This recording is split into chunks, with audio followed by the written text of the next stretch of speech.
Mayor Peck, Present. Councilmember Hidalgo-Ferring, Present. Councilmember Martin, Present. Mayor Pro Tem Rodriguez, Here. Councilmember Waters, Councilmember Yarbrough. Here. Mayor, you have a quorum. Let's stand for the pledge.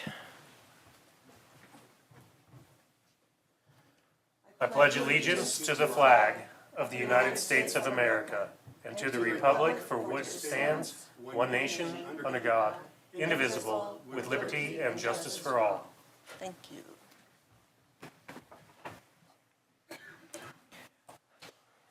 So as a reminder to the public, if you do not want to be here in present, you can live stream the city council meeting on longmontcolorado.gov/agendas. And as a reminder, anyone wishing to speak at first call, public invited to be heard, will need to add his or her name to the list outside the council chambers. Only those on the list will be invited to speak at the first public invited to be heard. Speakers who do not place their names on the list will have the opportunity to speak during public hearing items this evening or at the final call, public invited to be heard. That's on any item that is on the second reading at the end of the meeting. So can I have a motion to approve the minutes for March 29th, 2022? Thank you.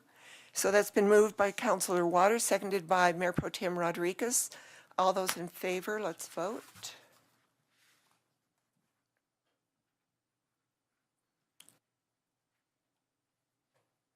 We're waiting for it to come up on the screen.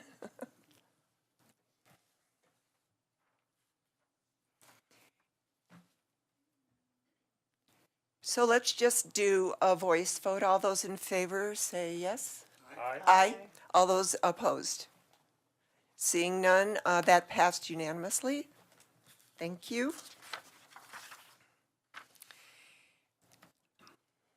Lucian, do we have any agenda revisions on this agenda? No, Mayor, we do not. Thank you. Do any council members have any motions to direct the city manager to add agenda items to future agendas? Got it. Councilor Waters. Thank you, Mayor Peck.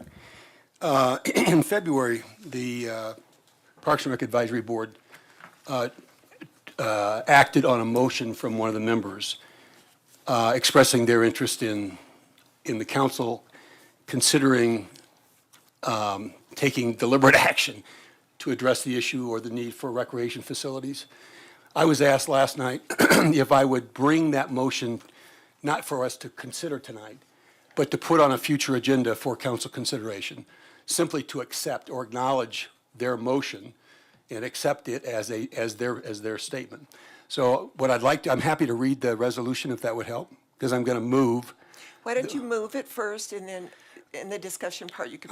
I'm going to move that we direct staff to place the action of the Parks and Rec Advisory Board meeting from their February meeting on a, if not the next, on a regular council agenda for council consideration. I'm wondering, Councilor Waters, if you mentioned but didn't mention in the motion about a recreation center. Well, let me read the Proclamation motion first. Okay. You made the motion. That passed. So now let's. If you want to know what's in their Let's just have the action. discussion. Okay. Go ahead. Well, we don't need to discuss their motion. I just want so that you know what's coming. That sounds great. The Parks and Rec Advisory Board concludes, based on public feedback, that the city of Longmont urgently needs expanded recreation facilities to meet the growing population and demand. We request that Longmont City Council prioritize near-term action on the public scoping, financial analysis, and conceptual design needed to pursue expanded recreation facilities for our community. That was their motion asking for us to consider and at least acknowledge or accept their statement, not necessarily laying out a timeline or an agenda. So the motion made by Councilor Waters, seconded by Mayor Pro Tem Hidalgo-Ferring. You've just been promoted. Aaron Rodriguez. is to consider a proclamation made by the Parks and Recreation Board to expand our recreation facilities.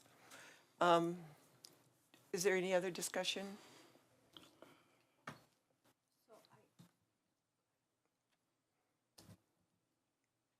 It's a, On 6. yeah, it didn't go there. Okay. Where are you? Okay. Thank you, Mayor Peck. I just wanted to note that I seconded this partially because in the previous term, I was the liaison to Parks and Rec. And so they had continuing discussions as far as to the previous bond question that failed concerning the ice rink and recreation center and pool. Now that there's new realities that have come to light as far as the school district building their own pool as well, I'm knowing them, know that they will take into careful consideration their recommendations as far as new recreation facilities that they would be looking at as far as feasibility and structure.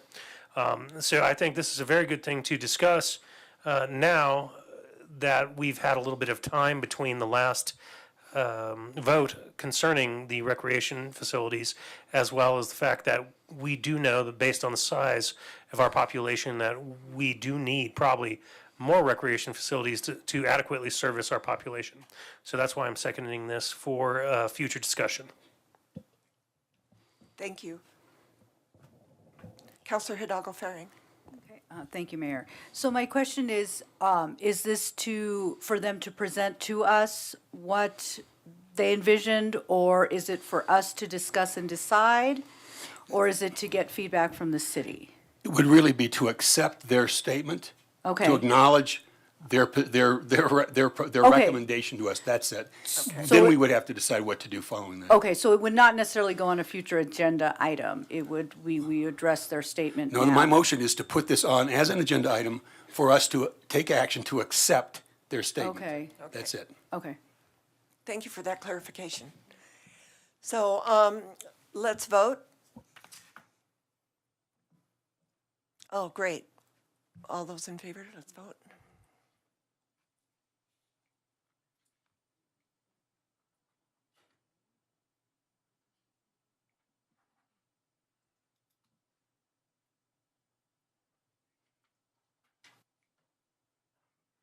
So that passes unanimously. Thank you. Are there any other revisions or, I'm sorry, any agenda items you would like for future agendas? Seeing none, we will go on to the city manager's report. Harold? Yes, Mayor, Council, I do have one thing I want to update you on. As you all know, we've been working on the Christman 2 project, and all other capital projects, we've been pressed financially in terms of cost increases. And so we had about just under a $1.4 million gap that had hit based on some recent cost estimates. Department of Housing had funded $1.06 million. Today we went before the Department of Housing asking for an additional request in that, and so they approved $1,015,000, bringing the total state contribution to this to $2,075,000.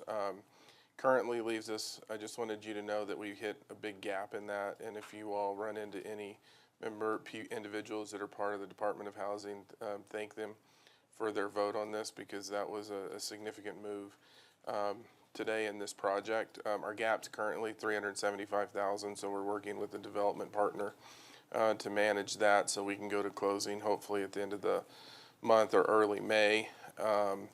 One of the things that we're still working on is the Department of Housing offered that there may be an additional $375,000 if we use all of the contingency funds as part of the construction projects. And so just wanted you to know that got an additional $1 million to come into Christman 2 today to bridge that gap.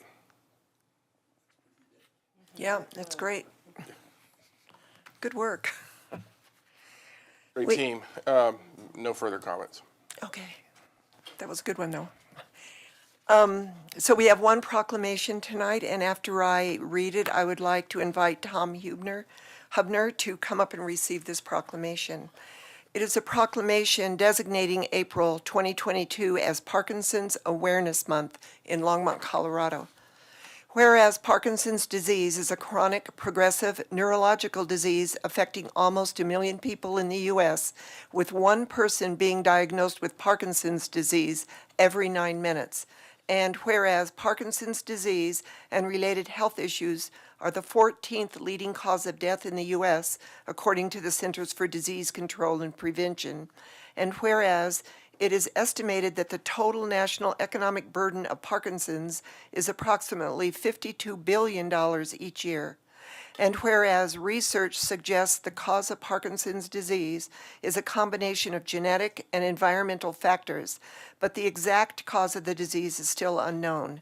And whereas there is no objective test or biomarker for Parkinson's disease, and there's no cure or medication to slow or halt the progression of the disease, and whereas the symptoms of Parkinson's disease vary from person to person and can include tremors, slowness of movement and rigidity, difficulty with balance, swallowing, chewing, and speaking, cognitive impairment and dementia, mood disorders such as depression and anxiety, skin problems, and sleep difficulties.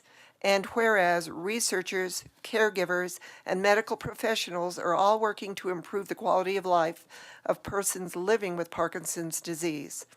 Now, therefore, I, Joan Peck, Mayor, by virtue of the authority vested in me and the City Council of the City of Longmont, do hereby proclaim April 2022 as Parkinson's Awareness Month in Longmont and encourage residents to support those with Parkinson's disease in the hope that a cure will soon be found. So is Tom Hubner here tonight? There he is.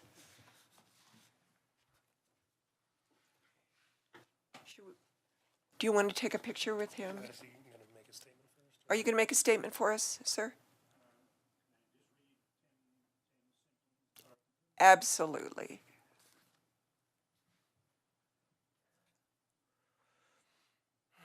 Poor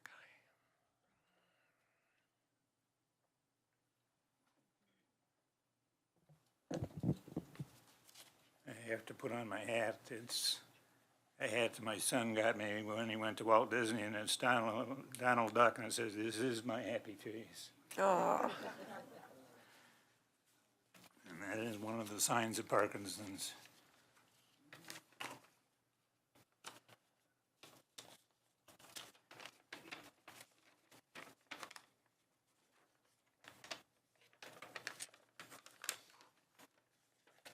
The first one is tremors or shaking. This is probably the most common one, and you can see it, everybody can see that. The next one is small handwriting. And I could start out with an A as big as that up there. By the time I got it to the mayor, it'd be a straight line with my hand shaking. Loss of smell. My wife is a wonderful cook, but I haven't been able to smell it for a long time.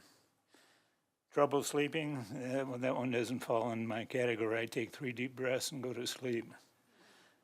Moving or walking, trouble with walking or moving, and balance is really critical for Parkinson's people. Constipation, a soft and low voice. If you can't hear me, tell me to speak up and I'll try my best. Mask face, that's my hat. Dizziness or fainting. And last one is stomping or stooping or hunching over. And I'd like to thank the mayor and the city council for doing this for us and keeping moving our city forward. you're welcome. Thank you for your comments. Would you like a picture with the council? Yes. Okay, We have some of our other members. absolutely. Whoever you would like.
It is time now for public invited to be heard. It looks like we have 2 people that have signed up.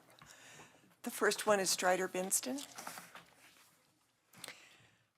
You'll have 3 minutes. State your name and address before you begin speaking, please.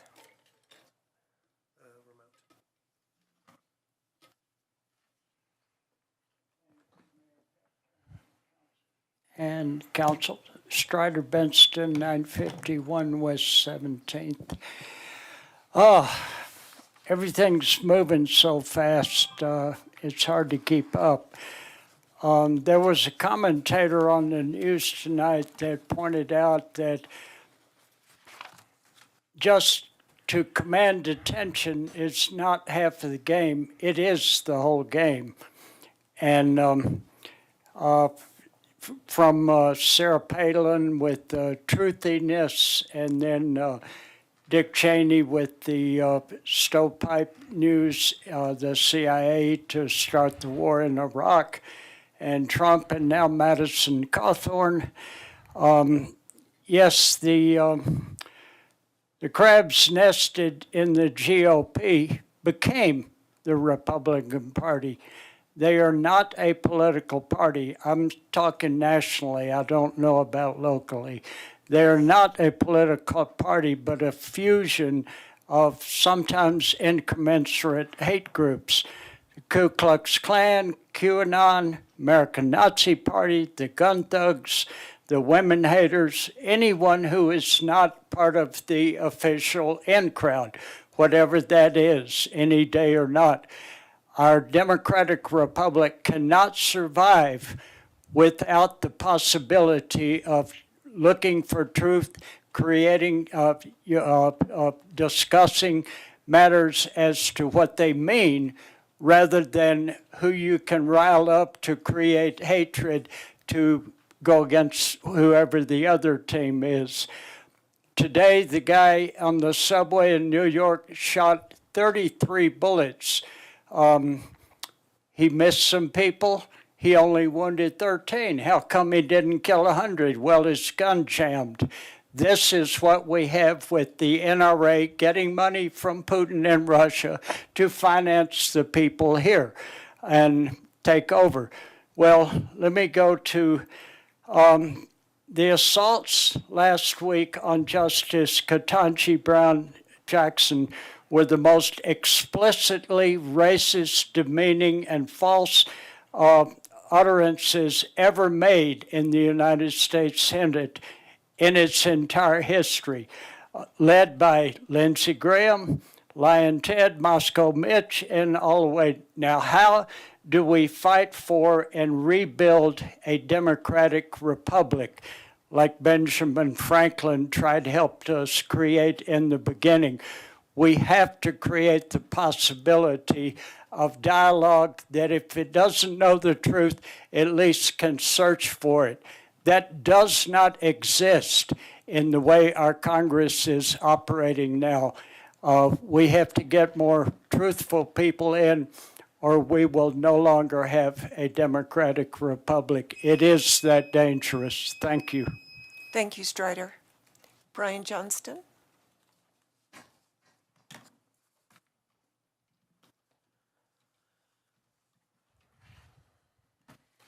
Hi, and I'm Brian Johnston of 926 Kaufman, and you're my boy, Strider. I wanted to thank 3 of the members of the council that have gotten back to me in regards to me inquiring about maybe trying to address the frequent and excessive car stereo noise ordinance violations, particularly along Main Street.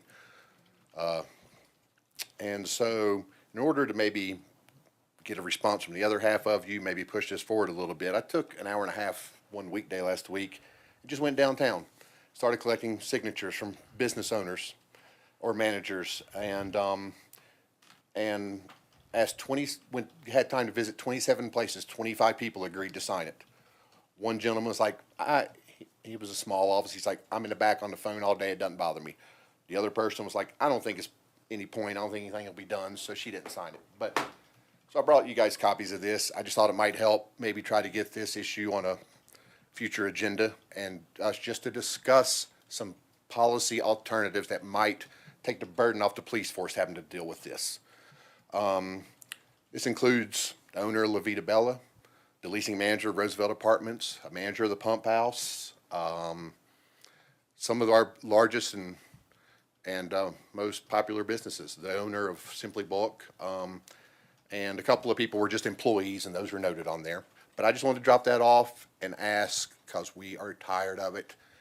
It goes nonstop Friday nights, all day Saturday night. Sundays are bad. Of course, rush hours are bad. It's just more excessive here than anywhere I've ever lived. It's every 30 to 60 seconds if you live within a few hundred feet of Main Street. And again, the law allows 25 feet.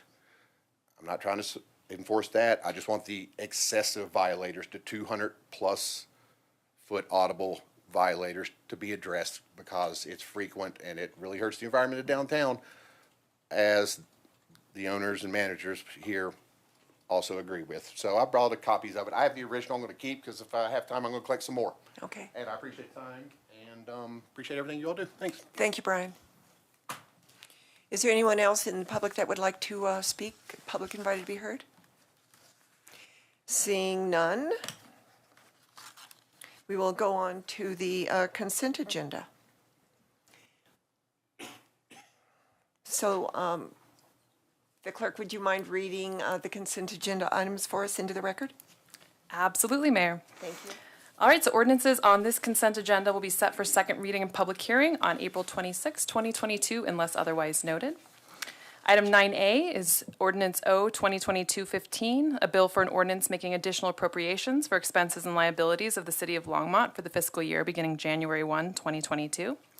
9B is Resolution R 2022-55, a resolution of the Longmont City Council approving an amendment to the Downtown Longmont Master Plan of Development.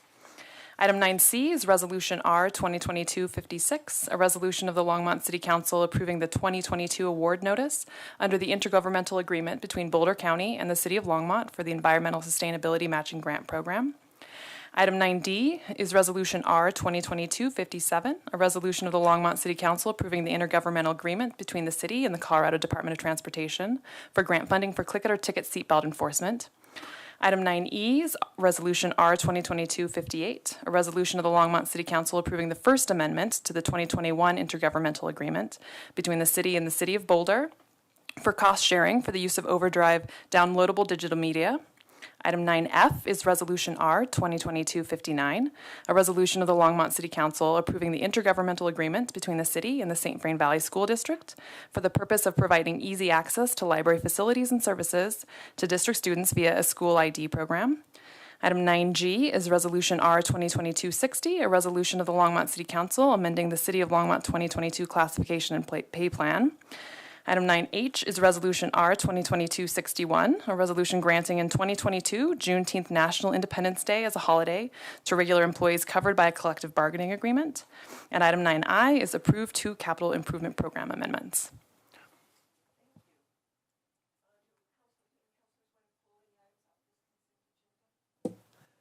Did you hear me? Seeing none, can I have a motion to move the consent agenda? Councilor Martin.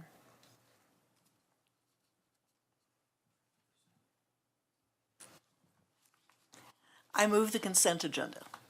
Okay, it's been moved by Councilor Martin, seconded by Councilor Hidalgo Faring. Let's vote.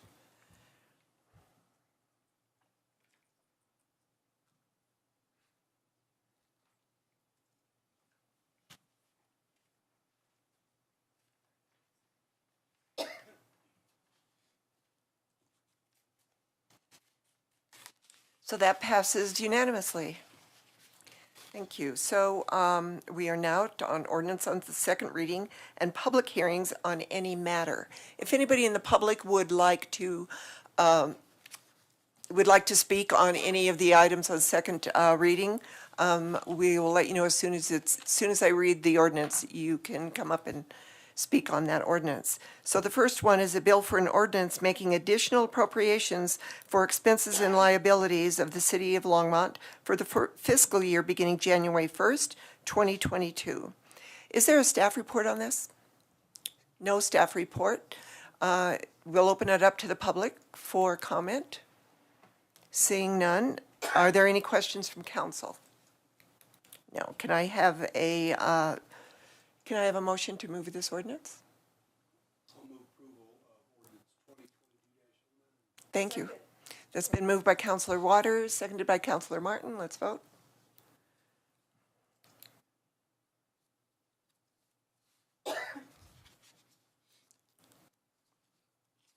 That carries unanimously. Thank you. So the second one is a bill for an ordinance amending Chapter 3.04 of the Longmont Municipal Code on Personnel Rules to add Juneteenth National Independence Day as a city holiday. No staff report on this either. So questions from council or comments? Seeing none, I would like to open it to the public for any questions or comments the public has. Seeing none, can I have a motion to pass ordinance 2022-10? I move ordinance 2022-10. Thank you. All right, that has been moved by Councilor Hidalgo-Faring, seconded by Councilor Yarbrough. Let's vote.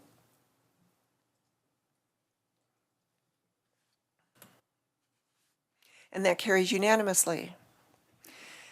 The next one is a bill for an ordinance amending the boundaries of the Longmont Downtown Development Authority area by amending ordinance number 0-2008-104. No staff report on this either, I assume? Okay. Councilors, do you have any questions? Mayor Pro Tem Rodriguez.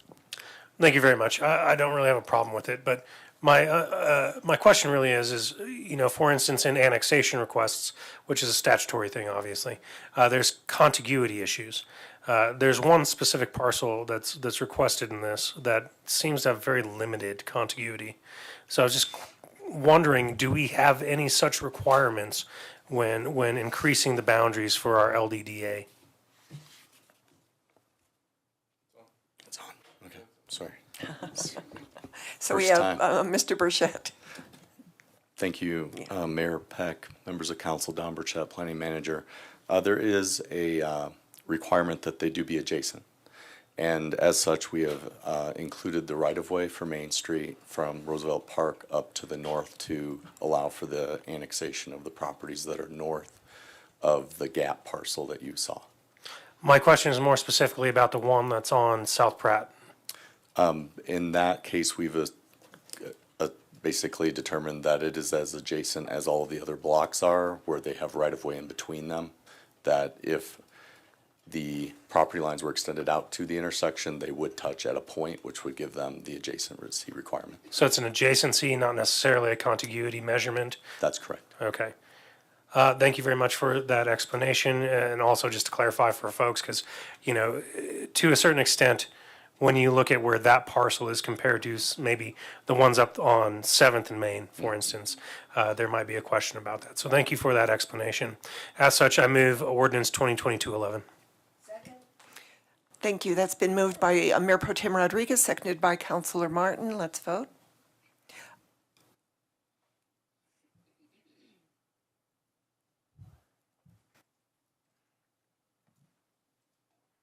And that passes unanimously. Thank you. So the next one is the Peschel Open Space and Quicksilver Road annexation. And Mayor, staff did not have a presentation, but they're available to present if council has any questions on this item. Thank you. Councilors, would you like a presentation on this item? Seeing none, I guess we'll just pass on the presentation tonight.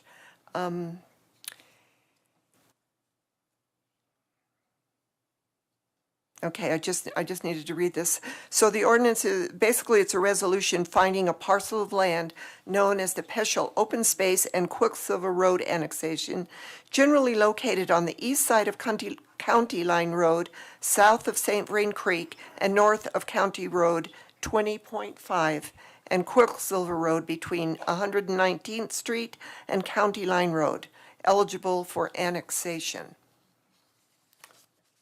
Do we have any comments from any of the councilors on this? So let's have a vote. It doesn't look like Well, we do need to open it up to the public for hearing. Do we have anybody in the public that would like to address this ordinance on the Peschel? Mayor, you have two here. You have the resolution that I think you just read. Uh-huh. And that's just a motion by council, and then we have the ordinance, which is the second one, which does have the public hearing associated with it. Correct, Eugene? Thank you. And I do have a question then. Do we vote on both of these individually or just so? Okay. So do I have a motion to move R 2022-62? I'll move resolution 2262. Thank you. Thank you. So that's been moved by Counselor Hidalgo-Faring, seconded by Counselor Yarbrough. Let's vote on this resolution.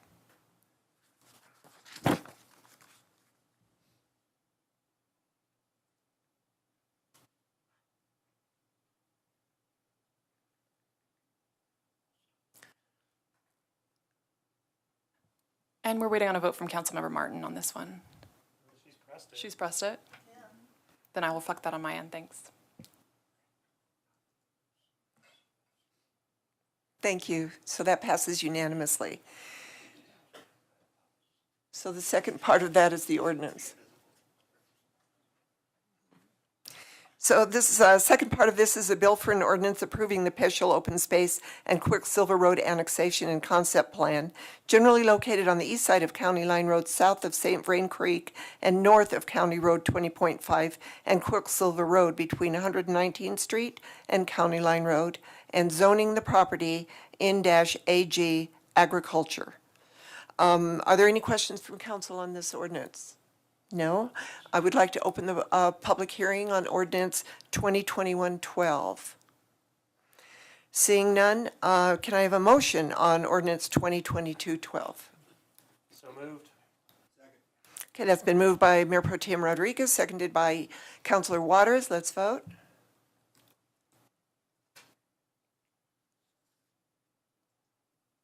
And that carries unanimously. So the next one is 2022-13. It's a bill for an ordinance authorizing the city of Longmont to lease the real property known as 12628 Weld County Road 1, the premises, as managed by Property Management Plus Realty, LLC. Do we have a staff report on this tonight? Okay. Do we have any questions from council? Mayor Pro Tem Rodriguez. Thank you very much, Mayor Peck. Just a quick question. When we determine the property management companies, is this an open request or is it based on past experience and past relationships? David's heading down. David, there's a question on the open space. Not the Or open the real, space. not the real property, Weld County Road premises. Yes, it's a question on how we determine the property management company. Mayor, Mayor Pro Tem Rodriguez, David Bell, Director of Parks and Natural Resources. We have in the past used that company and we have gone out to bid at one point. I'm not sure if we have this on this property in particular, but we have gone through that process in the past. Okay, thank you very much. That answers my question. In essence, I'm not going to comment one way or another on the property management company, but I was just curious about the procedure. Thank you. Thank you. I move ordinance 2022-13. Thank you. So that has been, this ordinance 2022-13 has been moved by Mayor Pro Tem Rodriguez, seconded by Councilor Waters. Let's vote.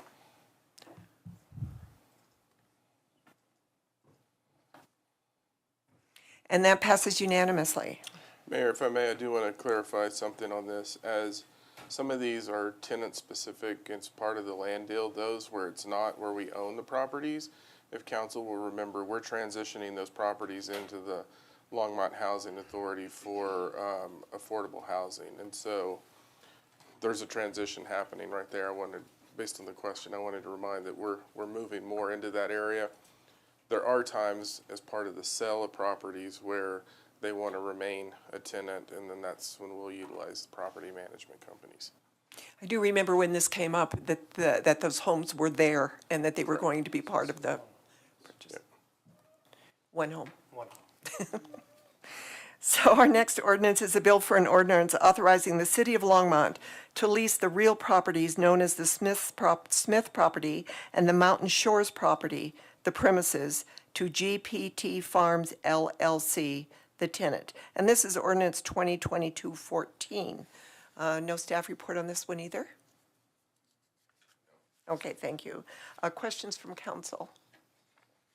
Seeing none, I'll open it up to the public. Do we have any questions? Anybody want to address this ordinance? Seeing none, I would like to ask for a motion on ordinance 2022-14. So moved. Right, that has been moved by Mayor Pro Tem Rodriguez, is seconded by Councilor Martin. Let's vote. And this is one that you were talking about, that it is a tenant on this. Yeah, the David, agricultural is this the tenant. one? So that passed unanimously. This one's an agriculture lease, Right. so it's different. Okay.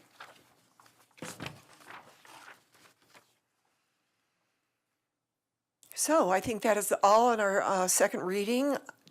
There were no items removed from our consent agenda, so we're on to general business, and we have a presentation on sustainability and climate action. It's the 2021 annual report.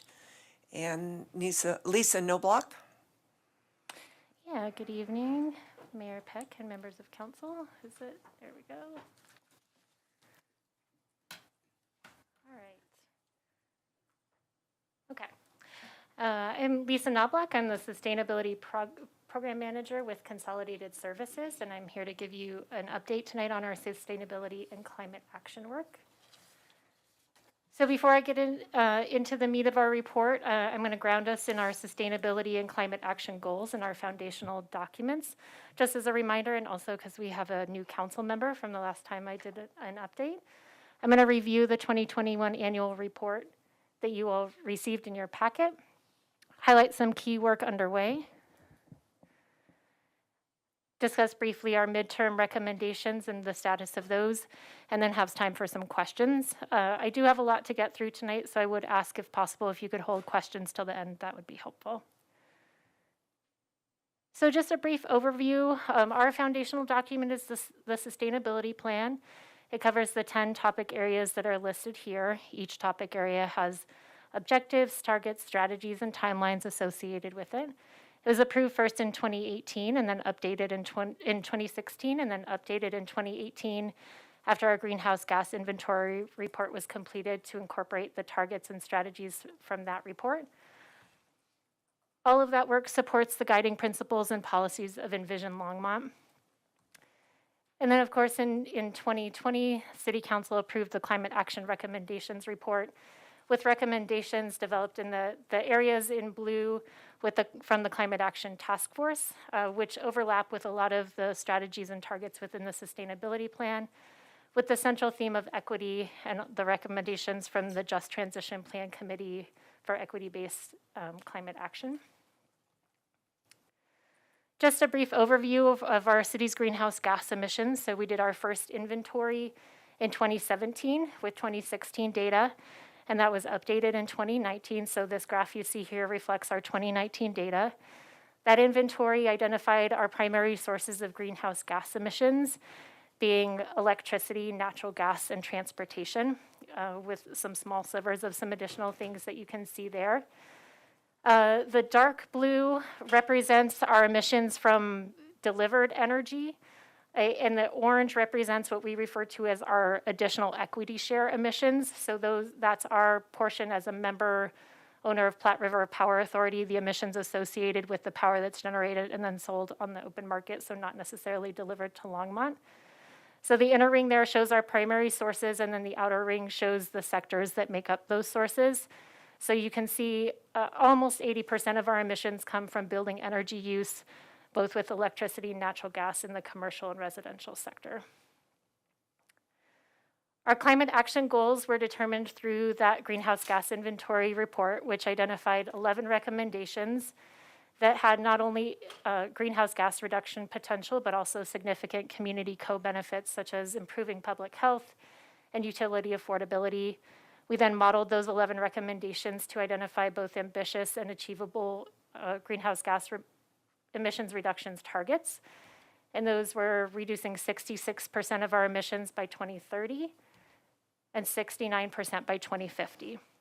You can see the bulk of the impact really comes from our commitment to transitioning to 100% renewable energy by 2030. So that's why you see that steep drop there and then not much gain between 2030 and 2050.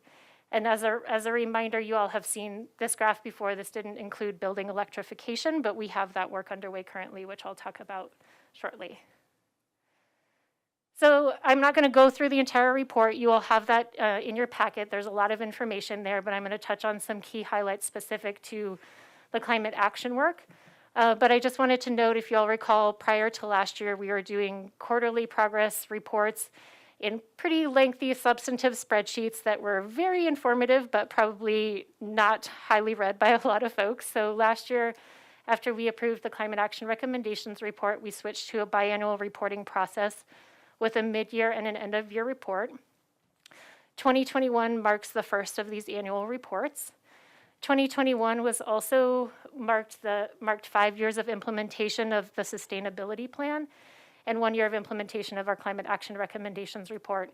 So it's also a really good time for us to take stock in how well we're doing in implementing our recommendations and meeting our targets. So overall, we're doing pretty well. 89% of our recommendations are on track for implementation, and 73% of our targets have either been met, they're on track, or they're associated with midterm recommendations that haven't been implemented yet.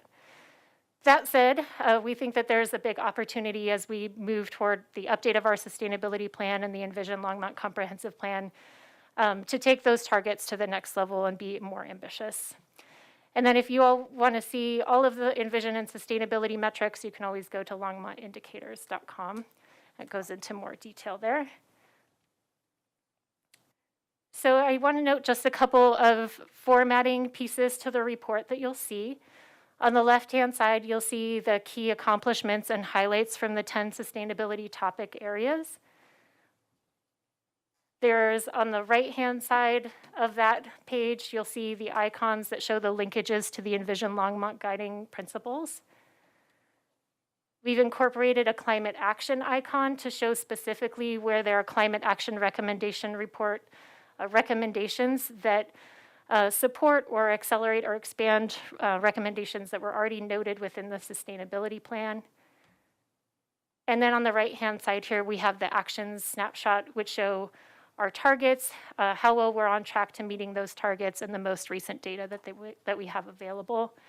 A couple of highlights, there are a few asterisks noted in there. One of it which just shows that we have a couple of targets that we haven't yet identified baselines for.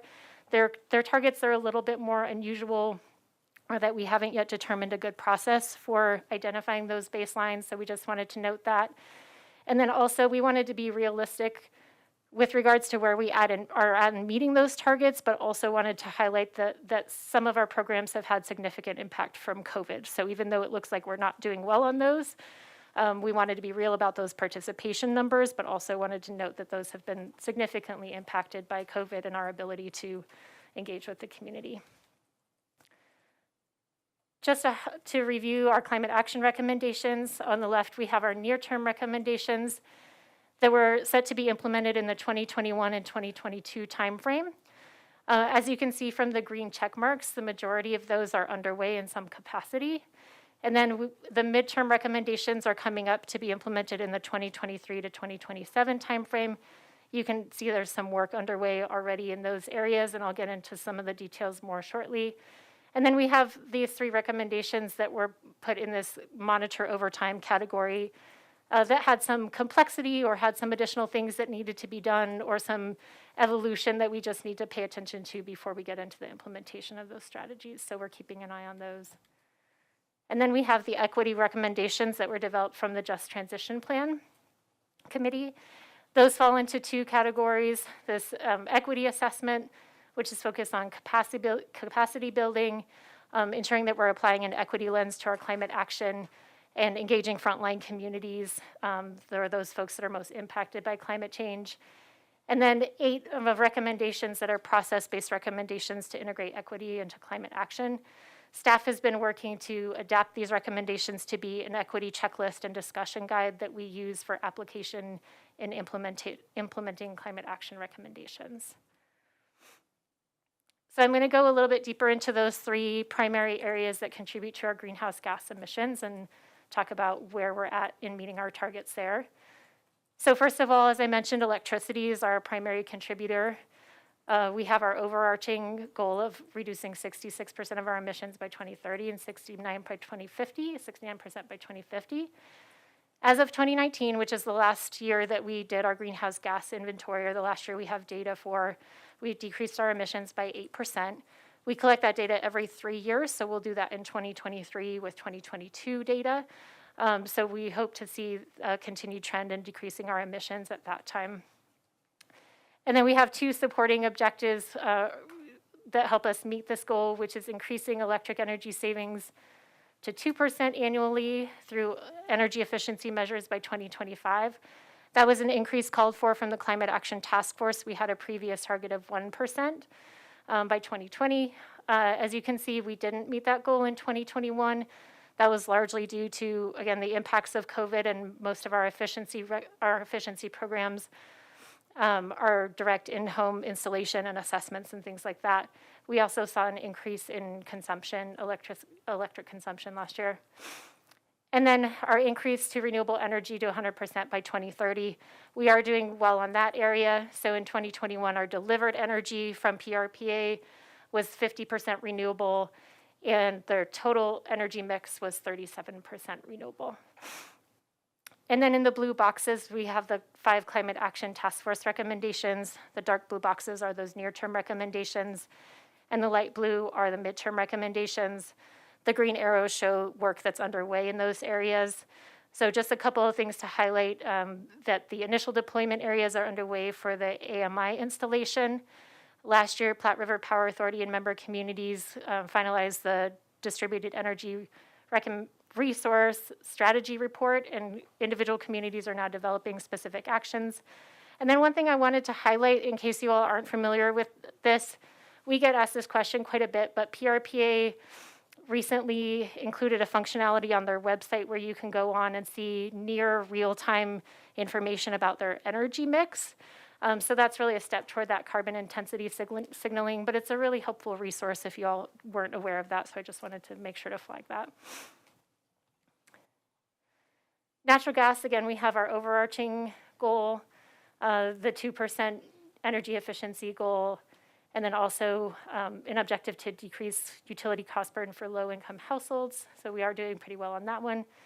As you can see, we have a lot going on in this section, particularly with regards to energy efficiency.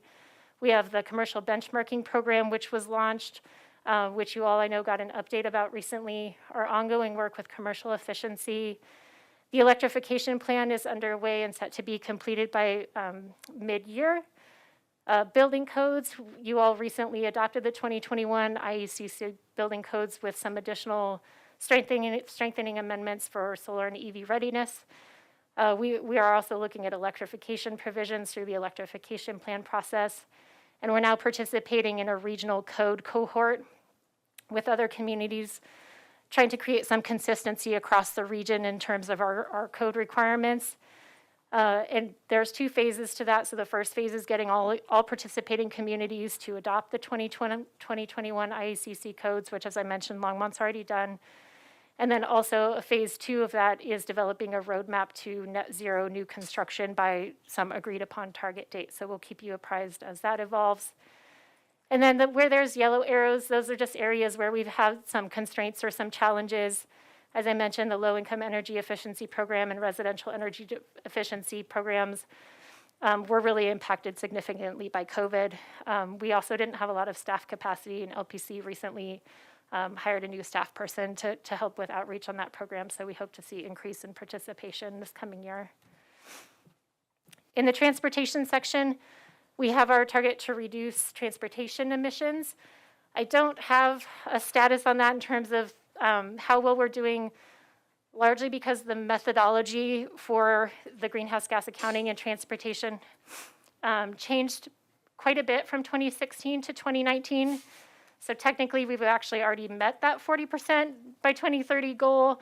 But because of that change, I want to wait until the next time we do our inventory so that we can really see whether or not we're making gains in that area, because I don't think that would be really accurately reflected at this time.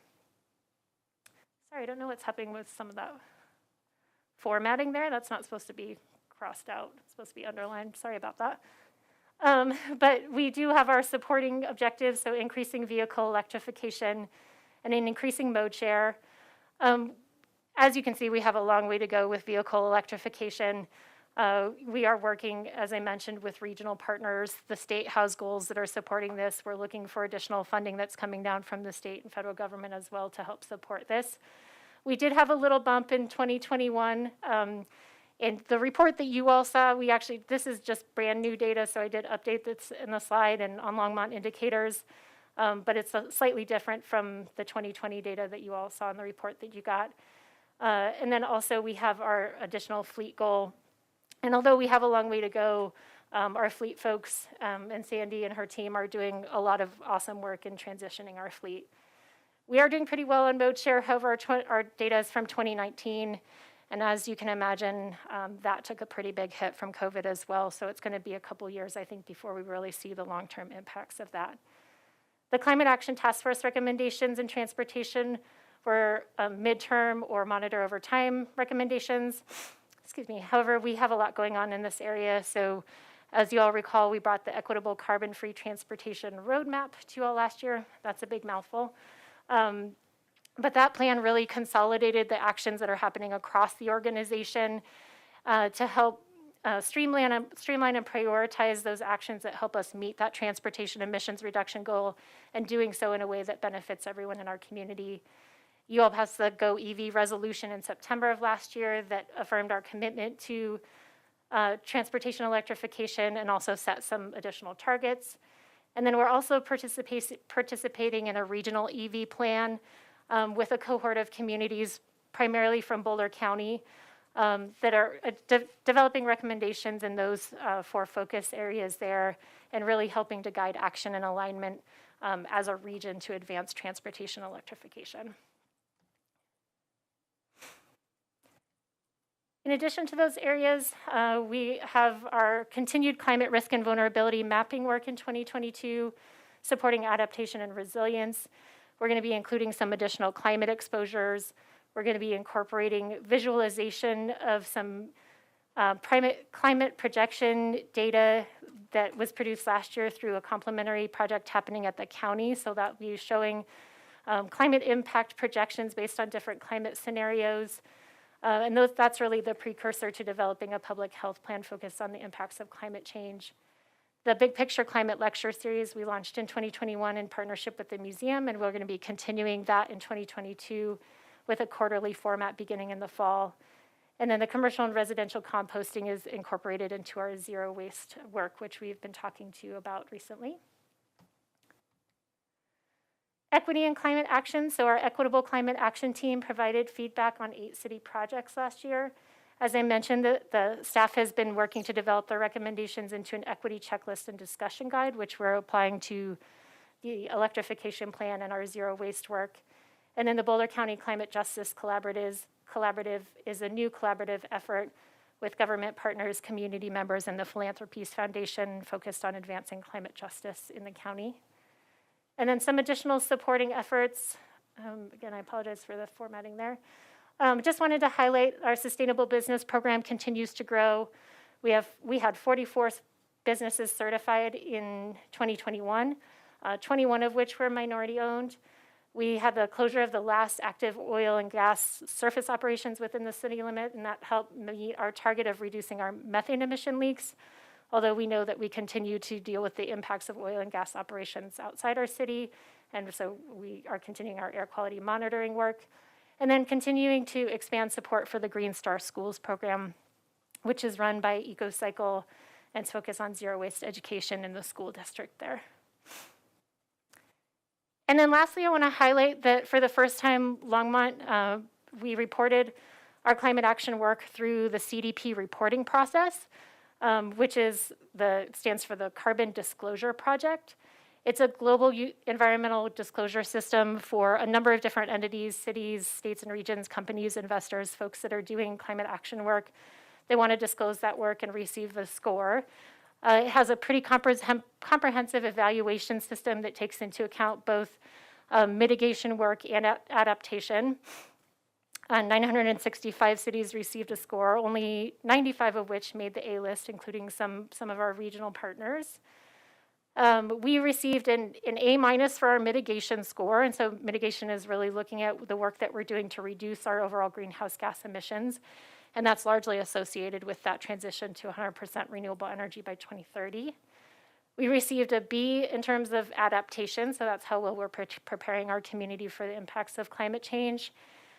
We actually would have likely received an A had we completed our climate risk and vulnerability mapping project at the time that we reported, but that project wasn't done yet. So we did get a B, so our final overarching score was a B. So it's pretty good for our first year reporting. We got a lot of really helpful feedback from the person who was providing some technical assistance for that. We think we're set up really well to receive an A in 2022. Our climate risk and vulnerability work will be done. They are incorporating some additional requirements to have science-based targets for both an interim goal and a net zero by 2050 goal. And the science-based target is really a target that's proportional to our Longmont's contribution to global emissions. In some initial calculations we've done, we believe that 66% by 2030 target would meet that science-based target for 2022. So again, we are, I think, in pretty good position to receive an A, hopefully in 2022. But beginning in 2023, they will require both an interim target and a net zero by 2050 target. And as I mentioned earlier, we are in the process of doing some updating to our greenhouse gas modeling process. We're going to be incorporating some additional energy efficiency programs, the code updates that I talked about earlier, and then we'll also bring in the recommendations from the Electrification plan once that's completed, and look at the modeling and how that impacts our greenhouse gas emissions reduction target. So we'll, in the interim, be also investigating more detailed information on developing a science-based target. That's really the trend in this area. And then, so we'll be coming back to council later this year once the Electrification plan is completed with that additional information, and discuss with council at that time if you all want to increase or revise our greenhouse gas emissions reduction targets and potentially add a net zero by 2050 or another target date at that time. So next steps, our midterm recommendations are under review for implementation timelines, budgets, and other details. We'll have our mid-year report to you late this summer, and then we'll continue to bring project-based updates as needed to you all. So with that, are there any questions, comments, anything else? Councilor Martin. Yes. No surprises there. Could you please return to slide 10? Yes. Lisa. Yes. Sorry. Okay, There we there go. you go. Okay. So my first question is about carbon intensity signaling, which was an explicit recommendation of the Climate Action Task Force. And we had a note in 2019 from Jim Butcher, who is no longer with the Platte River Power Authority, but the note says, yeah, we haven't even thought about it. And now they've got the website with the near real-time energy mix, which is nice for people to look at, but it is not machine readable and cannot be used by a control system to regulate the activity of the distributed energy resources that we have underway. So I understand that this is something that's in the purview of the Platte River Power Authority, but the reason I'm bringing it up here is because first, the public has a right to know, and second, I hope that your organization and Longmont Power will keep the pressure on to get those things done. Because that is essential. We won't be able to do our part for the Platte River area, and we won't be able to make the best use of the money that we are spending on energy management if we don't have that feature. And I'm thinking 2025 is a good date that it should be there. So I guess, Lisa, the question that you could ask for me is what kind of round-trip policy updates do you have going on between our sustainability and utility organizations and the decision makers at Platte River Power Authority? Yeah, Mayor Peck and Councilmember Martin, I'm going to tap Dave Hornbacher to step in for that one because that's definitely more in his realm than it is mine. Mm-hmm.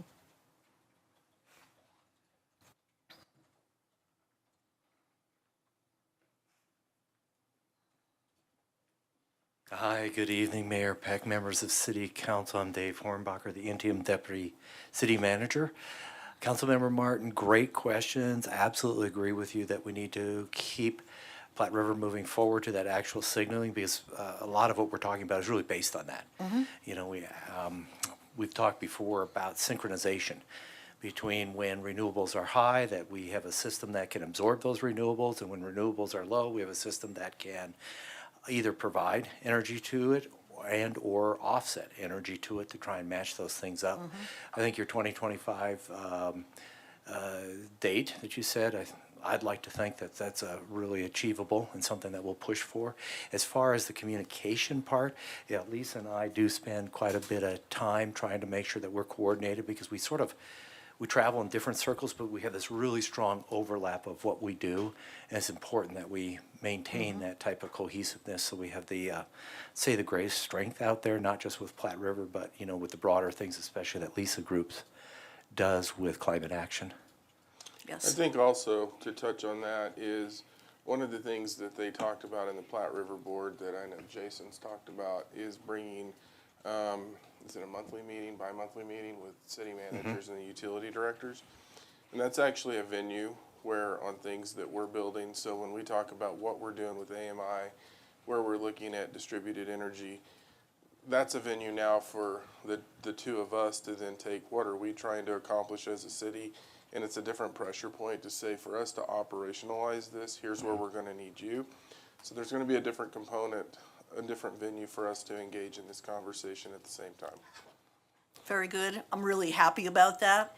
And I want to say, you know, Longmont is clearly, by consensus of the different cities, we are leading the pack in terms of the energy transition at this point. We're putting in place all the mechanisms that we need to have in order to use carbon intensity signaling profitably, and again, profitably for both the city itself and for the greater region. So definitely doing our part, but that one piece, the signaling, is not something we can do for ourselves, and we have to make sure that Platte River steps up. Absolutely. My second question is about vehicle electrification. Sandy? And again, I feel like Longmont is doing a lot. And, you know, there are a lot of commercial charging locations here. There are a lot of charging locations provided by the city. So, you know, I think EV adopters, I wouldn't call them early adopters anymore, but they're pretty secure around the city. But one thing that the beneficial electrification team noticed as we were, you know, going through the opportunities and gaps analysis that we needed to do, was that the Platte River Power Authority's buying agency, Efficiency Works, used to sell at a discount level 2 chargers for home use. And they were communicating level 2 chargers, which means that they had the capability to manage, arbitrate charging so that not too many vehicles on the same, under the same service transformer were charging all at the same time. And that's a really important feature for grid reliability as well as demand management. And we were kind of distressed to see that they had dropped that discounting program, and it's no longer available. And it was a huge discount, because those devices can cost up to $800. So again, how are we holding efficiency works specifically to account, or is there some other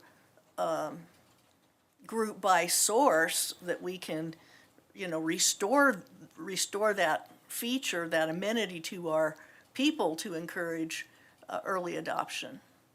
And again, it comes back to, why did PRPA think this was okay? Why did they think it was not necessary to be available to the public? So, on that note, Councilmember Martin, I received an email regarding PRPA and an explanation. David and I did talk about that, and so I will use the example of, I just bought an EV. And so David and I had a fairly lengthy conversation last week, David? Late last week? Yeah. On this very issue, and we're actually setting up a meeting with the individual to talk through some of those things, because the example that I gave is user patterns on an EV. And so if you don't have a level 2 charger at your house and you're plugging into a 110, that can take upwards of 16 hours to charge the car. And then you tap into what they call charge anxiety in terms of where people are. And so what I've seen, in my family is they end up utilizing chargers in the community during the day or during times where there may be a lot of electricity being pulled into other directions, and it's just because of that component. And so we talk through that in terms of, when do we want people to charge? If you want them to charge at night, is there a way to incentivize that charging by offsetting some of the costs? We even went beyond that. We went to, when you have the AMI component and the distributed energy resources, if and when you do drop something like that out, the question is, how many people are going to want it, and what kind of load are you going to put on your system? So there's some operational components that we talked about. So to that question, we're actually trying to set up a meeting so that we can have that conversation and see what that's going to look like in the near future, or the future generally. Yeah. And those are very good steps. I really just wanted to bring them out. But, I urge all of you, because you are the control points here, that we need to tighten up our holding PRPA to account on these matters, because they very directly impact our residents. Thank you. You're welcome. And I being on the PRPA board, I just want to assure Councilor Martin that with the discussions that we've been having, we've changed a bit of the paradigm on the way we are working, which brought PRPA to interact with the city managers now, and each of the cities are interacting more on all of these issues. So I just wanted you to know that we are aware and we are working on them, and with David at the helm in Longmont, we're doing really well, and Harold is also in those conversations very forcefully, which is great. So thank you. Mayor Pro Tem Rodriguez. Thank you, Mayor Beck. This kind of segues on this previous conversation a little bit, in the sense that increasing EV usage is really a fait accompli, if you ask me, not just from political pressure, but also from producer pressure, in the sense that you see all of the major auto manufacturers kind of moving in this direction as well. What is not getting the same kind of pressure, I think, is what I would call retrofitting of homes to get away from natural gas usage in their major appliances, be it furnaces, water heaters, cooking appliances, things like that. And I think that's going to take a little bit more work on the micro scale versus the macro scale. And so my question is, first off, when we do rebates for efficiency toilets and efficiency water features such as shower heads and things like that, is that based on grant funding or are we funding that through the general fund?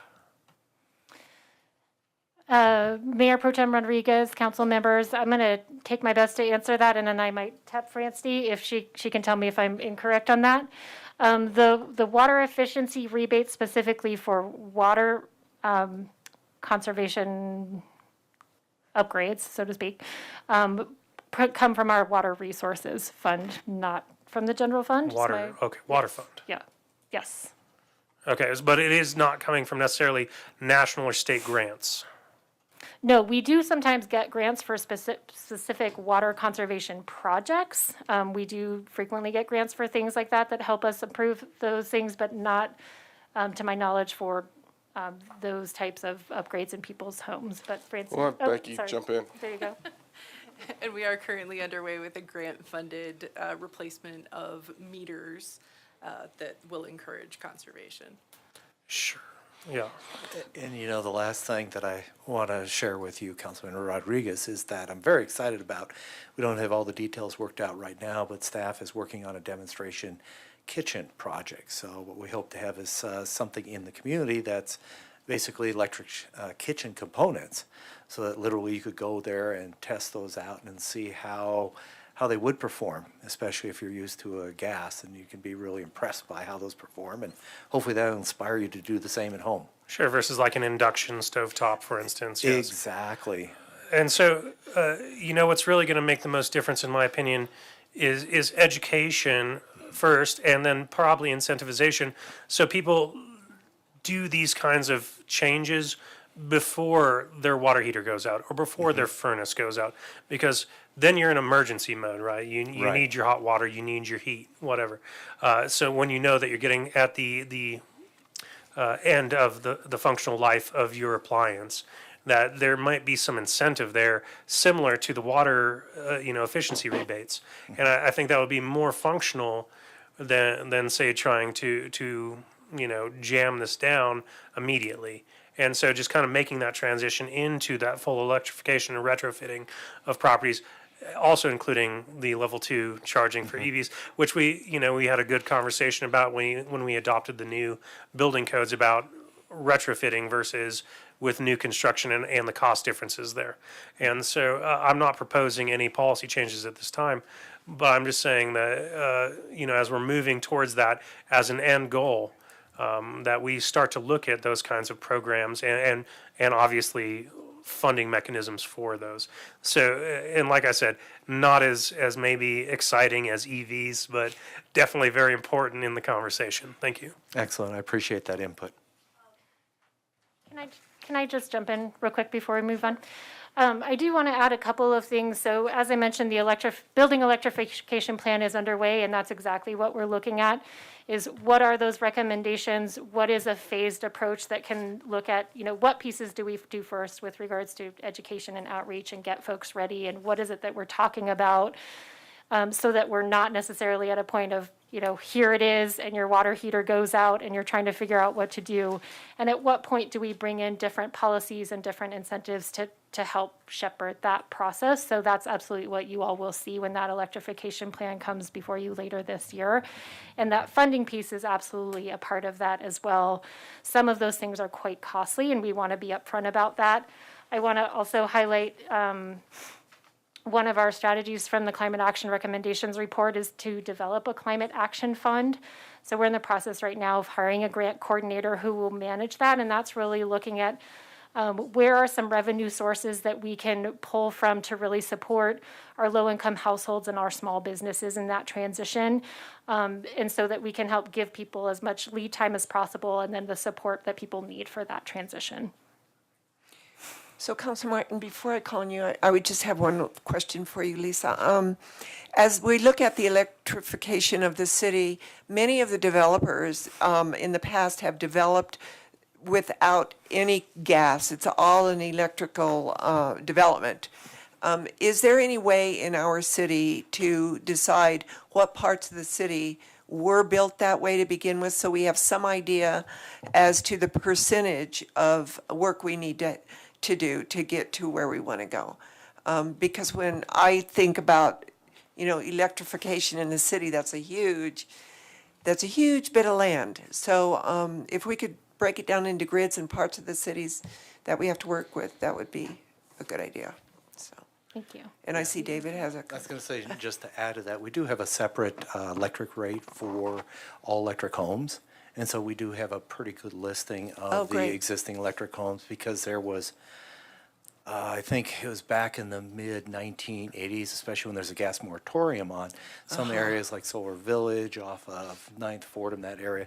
There were several areas that came in exclusively all electric because they just could not get the gas taps at the time, actually. So we do have some of that information. It's a very small percentage, but it is something to work off of. Great, thank you. Councilor Martin.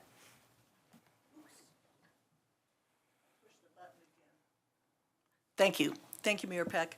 I don't have any more questions, but I have been working with Susan Bartlett on several tracks associated with the beneficial electrification program, so I may have more information at this second than anybody else since Susan isn't here. And so I wanted to add some more information that directly speaks to what the Mayor Pro Tem was asking about. We have determined that a significant number of people are going to need either full or partial subsidies for appliance replacement. Yeah. And we have received a pretty significant inventory of grant funding opportunities for getting money to do that, to build up an electrification fund. And that's going to be really, really significant. And then I think I lost my other point. I had two of them. We really are. Oh, contractor recruitment and verification. That is essentially a program that's going to start almost immediately, because we're in fact taking a class in the next 2 weeks on how to get contractors locally that are ready to help people with replacing their near-death gas appliances with electric appliances, getting good prices for them, getting skillful installations, and all of that stuff. Instead of what happens now is depending on who you choose for your contractor, you're likely to be told, oh, you don't really want to do that, do you? So we're planning a number of really positive, concrete steps to get those things done. Yeah. And it was a really good question. Yeah, thank you, Councilmember Martin. Yeah, that workforce development piece, that education piece is really critical. And then the last thing that I want to mention is just to reiterate the importance of efficiency. I also know it's not as exciting as EVs or electrification, but it's really critically important to do the efficiency measures before we move into electrification, so that we're not using more electricity than we need to, and especially that's one of our main mechanisms to help mitigate the impact to somebody's utility bill as well. There's also a lot of co-benefits with regards to in-home health and comfort as well. So I just want to reiterate the importance of energy efficiency. Great. Looks like Councilor Yarbrough has a. Thank you, Mayor Peck. Thank you for the presentation. I just want to state from someone who I'm learning so much, and I have to agree with Mayor Pro Tem Rodriguez and also Councilwoman Martin about education is so important. And I can't reiterate that enough, because I was raised on, I love to cook.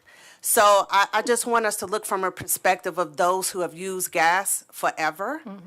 And also in those neighborhoods where everything for them to change out everything, like he was saying, what incentives are we providing? So how are we gonna, I know maybe it won't be sexy, but how can we make it sexy for those, for the population who actually are not wanting, like, why should they, right? So education is very important, and like for me, like I said, I love to cook, and gas for me, I think is amazing to cook on a gas stove, but looking and learning more as I was running for office and learning more now, it's so important that we do change. And but how do we change with information for those people who are not wanting to change? We also have to provide grace too, right? And not just point fingers at people who are loving that gas stove. But how it benefits our community and how it benefits our city. And also us, right? In the future, in our future, our kids. And so I guess what I'm really trying to say is making sure that everything that we do, we put forth with that perception of those people who are just like me, who love the gas stove, who love to cook, or really don't see why they should change. You know, most of the people we're probably already talking to are the people who are already ready for this to happen. What about those people who are not? And so I just think that we have to be really mindful of really sometimes maybe going into the trenches to talk to people and explain and show them why this is so, so important. And I know we can't make it sexy, but make it kind of cuter, some kind of way. Because I know we are inundated with, you know, renewable energy and but it is important. So how do we get it to our youth and explain to them why it's important? Because I guarantee you they can come up and make it cuter. So I just want to say thank you so much. Absolutely. Thank you so much. I appreciate that comment, Councilmember Yarborough. And yeah, that's why we work really closely, the value of the Equitable Climate Action Team and those folks, and really understanding not just what are the needs and priorities of the community and how are we speaking to that, but what is that messaging? What are those avenues? Our partnership with the community and neighborhood resources folks is really critical in that regard too. But thank you, I appreciate that comment. And yeah, I'm not the one that can figure out how to make it cute. We joke in my team about how much we love color-coded spreadsheets. So really lean on our relationships with other folks to help figure that out.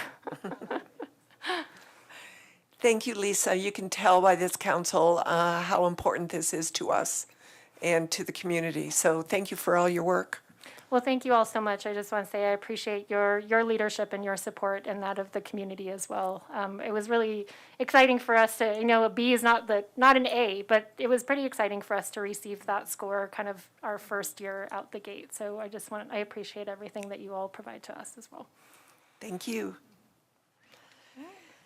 So now we are going to have our legislative updates by our Assistant City Manager, Sandy Cedar.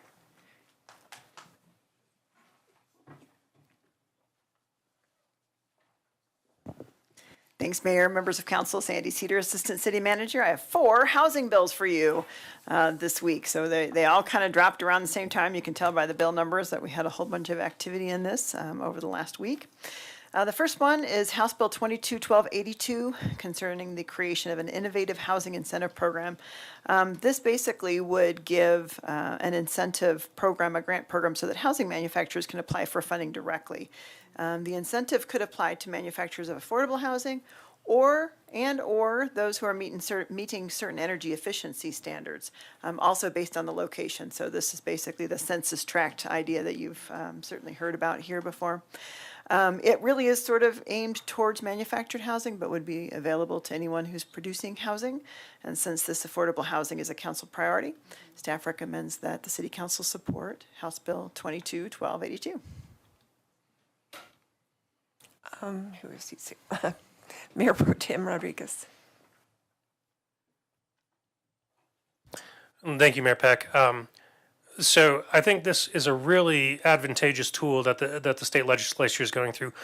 partially because Freddie Mac and Fannie Mae, who are two of the biggest buyers of home loans, have specific programs for manufactured housing. One called MH Advantage, which is Fannie Mae's, and the other one is called Choice Home, which is Freddie Mac's.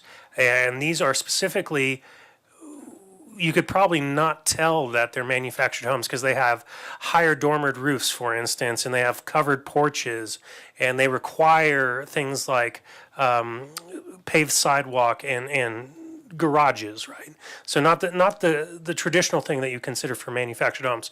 So I'm very excited that the state is going forward with this, because that will allow us a lot more accessibility to have these programs for potential developers and potential buyers of these homes, because like I said, you would not really even know that these are manufactured houses with, like I said, the MH Advantage and the Choice Home programs through Freddie and Fannie. So thank you. I would support HB 22-1282. All right, so we have Mayor Pro Tem Rodriguez made the motion, seconded by Councilor Martin. Let's vote on supporting this bill.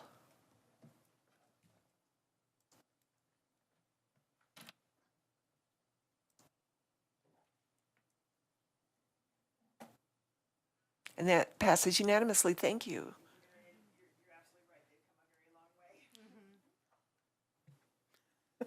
You're right, they've come a very long way. So the next one is House Bill 22-1304 concerning state grants. This is basically the state that is using their ARPA funding to be able to provide grants for nonprofits and local governments to be able to incent affordable housing. So obviously that's of interest to us. In addition to our own ARPA funding, it's a great way to be able to leverage those federal dollars. And since affordable housing is a council priority, we recommend that you support House Bill 22-1304. All right, that's been moved by Councilor Martin, seconded by Councilor Hidalgo-Ferring to support 1304. Let's vote.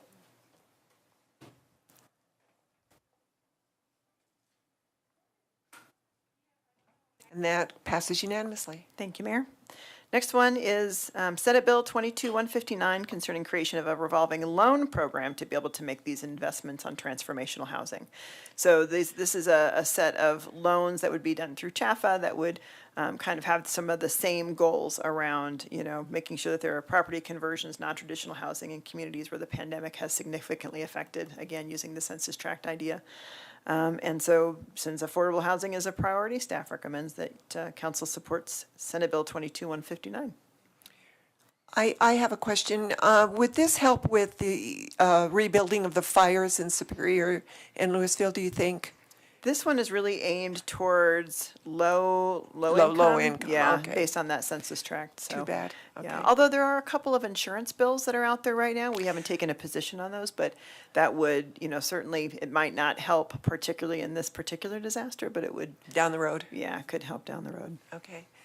So I'll move 22-159. All right, it's been moved by me and seconded by Mayor Pro Tem Rodriguez. Let's vote.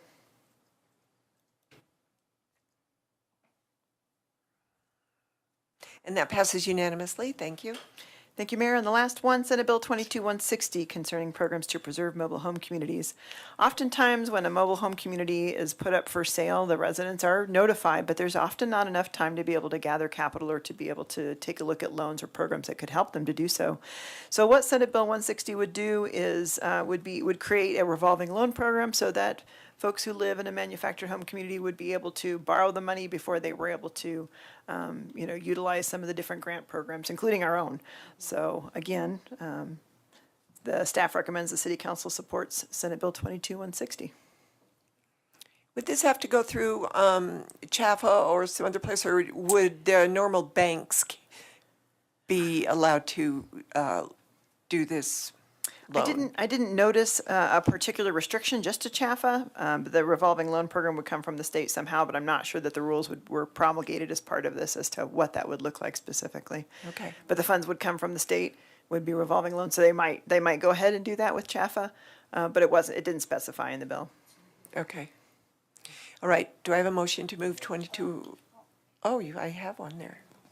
Who is 7? Marcia. Thank you, Mayor Peck. I will make the motion, but I just wanted to say this is, the helping our aging mobile home parks and our residents who are trapped between their ownership of the home and rising lot rent has been a priority for 4 years, and we've never been able to think of a really good way of getting it done. So I emphatically move that we support this program. Okay, do I have a second? Thank you. That's been moved by Councilor Martin, seconded by Councilor Waters. Let's vote. And that passes unanimously. Thank you, Mayor. It's a very smart way to do it, so. Yeah, fingers crossed. thanks, Sandy. Thanks. Okay, we are at the final call, public invited to be heard. Do we have anybody in the public that would like to, all I see one public. So seeing none, we'll move on to mayor and council comments. Do we have any comments from councilors? Councilor Hidalgo-Ferring. Thank you, Mayor. I have a couple of comments. So one, I wanted to talk about when was it? Doing Democracy Day. Was it last week? It was Wednesday, I think. It was last Wednesday. So a few council members attended the Doing Democracy Day that is put on by an educator, a couple of educators and the social studies team through the. It was really amazing and very inspiring for me. That our group of kids coming up. They have a really grounded sense of community and strengthening our city. So, I received a lot of questions on mental health, homelessness, housing, mental health, and healthcare, and just things that we could do, kind of sparsing out what we can do at the local level, the state level, and really advocating to our Congress people about what needs to be done in our community for our folks. And so this kind of looking at the legislative bills. Last Friday I was at the Capitol with the teachers, speaking with our state legislators, and so much of what we ask for as public employees. The need for housing, the need for mental health, the need for health care. I was very hopeful to hear so many of our legislators on both sides of the aisle really wanting to address these needs for their constituents, for our residents, especially for our public employees. We don't make top dollar, but we do good work. And then the other thing I had, since the last council meeting, I had the library board meeting, and I kind of wanted to let the rest of council know, about the upcoming feasibility study, and that'll be coming down the pike. I don't know, end of the month or into May maybe. I'm not sure. We were kind of discussing what would be a good time. As I listened through the whole feasibility study, something that I recommended to the board, so, if the board comes back to you, hey, with this, it kind of came from me, so I apologize. But I really wanted to have a thorough update, so the public knows, the public understands, and the rest of council really knows all those pieces that were put into this as they report out and make recommendations or, lists of options for us to discuss. And then, we just got an update on the library construction that's coming underway. It's thinking now before the end of May, when everything. And I had asked questions about ADA compliancy as far as the elevators getting upstairs. Looks like those elevators are really going to need to be replaced. And yeah, I've ridden in one. So yeah, I concur with that piece. And Harold, you look like you wanted to No, I was going respond. to answer. In terms of the study, met with Nancy, and I think 2 weeks ago there were some things in the study that at least what we had didn't answer in terms of really understanding base level. Where do we want to move to in terms of low, mid, and high? and then understanding what the cost is. And so I believe the draft of that was sent back to Nancy. I think she got it over the weekend. Jeff, Nancy, and I are going to sit down and go over that, and then that'll really determine timeline. We projected to have it on the 19th. We didn't get the Yeah. information from the consultant in time, and so we're going to have to move that. And once we get a look at the study itself and see if it answers the questions, then we will start working on that scheduling. Okay, and yeah, one of the, the feedback that I gave to the consulting agency and the rest of the board was really, when we look at the library, it is the great equalizer, for people who are low income to get the books, to get the resources they need to advance. And so, I really feel like we need to be adequately funding by whatever, really looking at all the options and taking a close look at what are all the options available. A piece of data that really had me concerned was looking at the per capita funding for the library in between us and neighboring communities, and we were the lowest in looking at that, and that's embarrassing.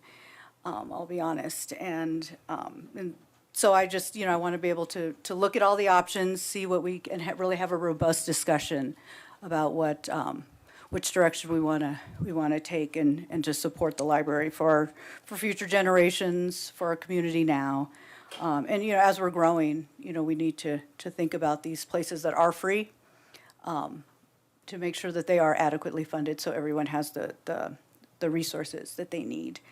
And then, my work with the museum, there was an email that came out, and I don't know if it came out to the rest of City Council yet, about the 26th, a collections visit. Does that sound familiar? Or maybe I got it earlier. But it sounded like they're wanting to do a tour for City Council to look at the collections space. I've been there before. It's really cool, and someone who's an artist, sewer, I love stuff. So it was really neat to see all that stuff. So, and that's as far as what I have, and thank you. That was great. And I think that some of your questions are probably good for when we talk about the budget. Yes. So, Mayor Pro Tem Rodriguez. Thank you, Mayor Peck. First of all, congratulations to Boulder County on the ribbon cutting for the Equality Center of the Rockies. Councilmember Yarbrough and myself were there for the ribbon cutting, along with a lot of currently elected and formerly elected officials, including the governor and the first gentleman. It's a wonderful facility, and I look forward to seeing how they serve the Rockies, if you will, because it's for everybody. The other thing I would like to say is I know council members have received an invitation for a thing on the 15th is Friday or the 20th. Both of them are conversations with local elected officials and staff members about greenhouse gas emissions concerning transportation. This was an invitation I received from a staff member of Bicycle Colorado, who is also the Mayor Pro Tem of Wheat Ridge. And so I encourage anybody to join one of those Zoom meetings if available. Also at that same meeting that Councilmember Yarbrough was at, was the Commuting Solutions State Highway 119 expansion project meeting, which we all kind of know somewhat about the bus rapid transit additions as well as the bikeway that's supposed to go between Longmont and Boulder on the diagonal. One thing that was also talked about a lot was the Hover improvements at 119. And I know that I'm pretty sure we've received some funding, or at least I was told that by staff member. I'm just wondering where we're at on the timeline for the CIP for the improvements at 119/Hover. I don't necessarily see anybody here, but I don't remember it off the top of my head, but we'll get that information. to okay, you. that's great. That's all I got. Thank you. Councilor Waters. Thanks, Mayor Peck. I'm going back to the feasibility study. In the queue, this shows on the 26th of April. Did I hear you say maybe not on the 26th? I need to get a look and really see what that study has and what we need to do. and also time it with the library advisory board meeting too. Yeah. So there's some logistics, but Well, there's a lot on that agenda too. The related question then is, so maybe and maybe not. correct. Should we assume that the document that's enclosed in the queue is the final version? If we No. wanted to get a head start on our preparation, No, there will be a that's lot not- of, it's not the final It's not document. the final document. So don't get a head start No. in digesting what is No. in the queue. Thank you. Seeing no one else in the queue, to Mayor Pro Tem Rodriguez's question on Hover and 119, I do think there is some dollars that we went after in the TIP funding through Dr. Cog. I don't know the number off the top of my head. But I was also at Democracy Day, and I had some different questions from the students, which I thought were very, very interesting. They were about campaign finance. They were about partisan and not partisan local elections. And, what was the other one? It was about alternative fuel. So I also wanted to let you know that Mayor Pro Tem will be on call this weekend. I am going to see my family over the Easter weekend from Friday through Monday. So I'm really excited about that. And I wish everybody a happy Easter. Now, city manager remarks. Harold? No comments, Mayor, Council. How about you, Eugene, city attorney? No comments, Mayor? Great. Not that I don't want to hear from you, but. So do I have a motion to adjourn? Thank you. Second. All right, it's been moved by Councilor Waters, seconded by Councilor Hidalgo Ferring. Let's vote. Aye, we're all ayes. We are adjourned. Have a good evening.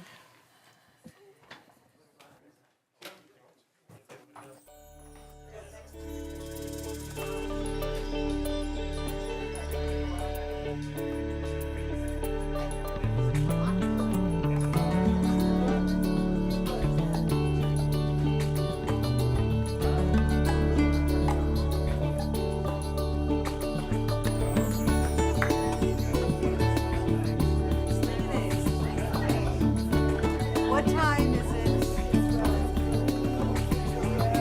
Oh, then you know what? I can do it.